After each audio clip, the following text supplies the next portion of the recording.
Price the Lord, ஹல்லேலூயா. கிறிஸ்துவுக்குள் பிரியமானவர்களே, இந்த அருமையான காலை வேளையிலும் தேவ சமூகத்துக்கு வந்த உங்கள் ஒவ்வொருவரையும் இயேசுவின் இணையற்ற நாமத்தினாலே அன்பின் வாழ்த்துக்கள்.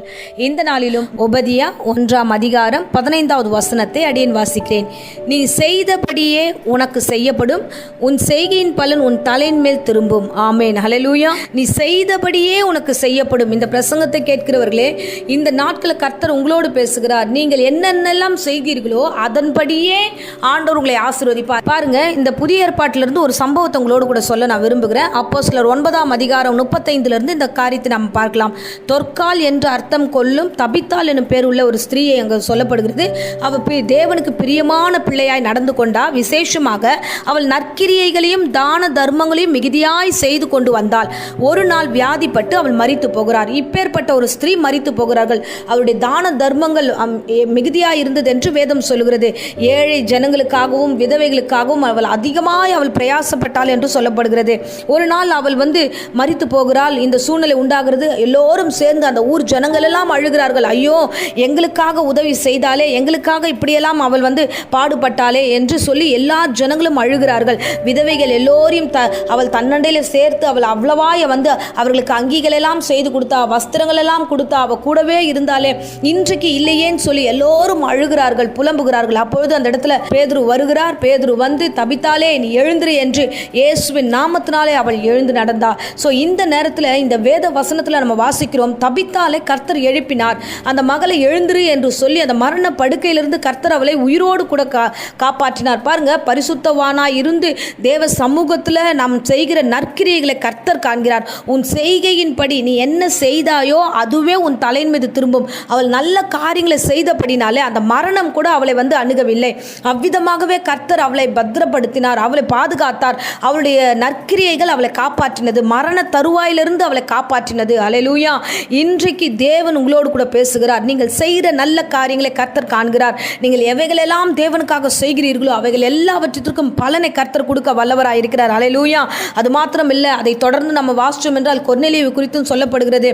அவன் புறஜாதியான ஒரு மனுஷனாக இருந்தும் தேவனுக்கு முன்பதாக எப்போதும் ஜெபிக்கிறவனாகவும் தர்மங்களை செய்கிறவனாகவும் இருந்தபடினால தேவனுக்கு நினைப்பூட்டுதலுக்கு அவன் தேவ சந்நிதிக்கு எட்டியது என்று வேதம் சொல்லுகிறது.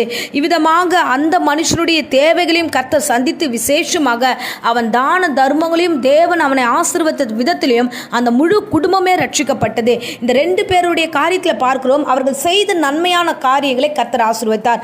ஒருவருடைய மரணத்திலிருந்து ஆண்டவர் ஒரு ஜீவனை கொடுக்கிறார். இன்னொருத்தருடைய வீட்டின் சூழ்நிலை ஒரு பெரிய ரட்சிப்பை ஏற்படுத்துகிறார். இந்த அன்பு ரட்சகர் உங்களோடு கூட இருக்கிறார். உங்கள் வீட்டிற்கு ரட்சிப்பு வரும். உங்கள் வீட்டிற்கு மரணத்துக்கு ஏதுவான எந்த வியாதியும் வராதபடிக்கு கர்த்தர் எல்லாவற்றிலும் உங்களை காப்பாற்றுவார். நீங்கள் செய்கிறது வீண் போகாது. நீங்கள் செய்த காரியங்களை கர்த்தர் மறக்கிற தெய்வம் அல்ல, அவர் எல்லாவற்றையும் நினைப்பூட்டுகிற தெய்வமாக இருக்கிறார். அதனால தான் கொர்நேலியு சொல்லப்படும் போது தேவ சந்நிதியில் எட்டியது நீ செய்த நன்மையான காரியங்கள் நினைப்பூட்டுதலாக இருந்தது என்று அந்த வேதாகமத்தில் நம்ம வாசிக்கிறோம். அருமையான பிள்ளைகளே, நீங்கள் எதை செய்தாலும் அதை தேவனுக்கென்று செய்யுங்க, மனப்பூர்வமாய் செய்யுங்க. உங்களுடைய காரியங்கள் உங்களுக்கு திரும்ப ஆசீர்வாதமாய் வரும். அதுதான் நம்ம முதல்ல ஆரம்பத்தில் வாசிச்சோமே, நீ செய்தபடியே உனக்கு செய்யப்படும். நீங்கள் நன்மைகளை விதைக்க விதைக்க விதைக்க தேவன் அதன்படியே உங்கள் வீட்டின் ரட்சிப்புக்கு நேராய் நடத்துவார். உங்களுடைய காரியங்கள், சரீர காரியங்களை ஆண்டவர் ஆசீர்வாதமாய் மாற்றுவார். நன்மையான காரியங்களை உங்கள் வீடுகளில் கூட கர்த்தர் கொண்டு வருவார். அல்லேலூயா. அன்பு பிள்ளையே, இந்த பிரசங்கம் ஏதோ தானோன்னு கேட்காதீங்க. உங்களோடு கூட கர்த்தர் பேசுகிறார். வரும் நாட்களில் தேவன் உங்களை பெரிய காரியமாக எடுத்து பயன்படுத்த போகிறார். கர்த்தர் உங்களை ஆசீர்வதிப்பார். அல்லேலூயா. அந்த வசனத்தின் தொடர்ச்சியில் பார்க்குறோம், உன் செய்கையின் பலன் உன் தலையின் மேல் திரும்பும். நீங்கள் என்ன செய்தீர்களோ அது திரும்ப ரிட்டர்ன் டு உங்கள் தலைமையில தான் வருமே தவிர அந்த ஆசீர்வாதம் எப்பயுமே உங்கள் தலைமையில் இருக்கும். அதனால் நன்மைகளை செய்வோம், நன்மையான காரியங்களை மாத்திரம் செய்வோம். அதுக்கு மிஞ்சின காரியங்களை நாம் தலையிடாதபடிக்கு நம்மை நாமே காத்துக்கொள்வோம். பாருங்கள், யூதாசை குறித்து வாசிக்கிறோம். அவன் தீமையானவைகளை செய்தபடினால அந்த நாட்களிலே அவன் அந்த மரணத்தை தழுவினான் என்று வேதம் சொல்லுகிறது. இந்த நாட்களில் நாம் நன்மையானதை சிந்திப்போம், நன்மையானவைகளை செய்வோம், நன்மையானவைகளை பற்றி கொள்வோம். செய்தபடியே உனக்கு செய்யப்படும். நீ என்ன விதைக்கிறாயோ அதையே தேவன் உன்னை ஆசீர்வாதமாய் மாறச் செய்வார், வழி நடத்துவார். இப்பொழுதும் அடியேன் உங்களுக்காக ஜெபிக்கிறேன். அன்பு ரட்சகா, அந்த அருமையான வேலைக்காக நன்றியோடு ஸ்தோத்திரம் பண்ணுகிறோம்.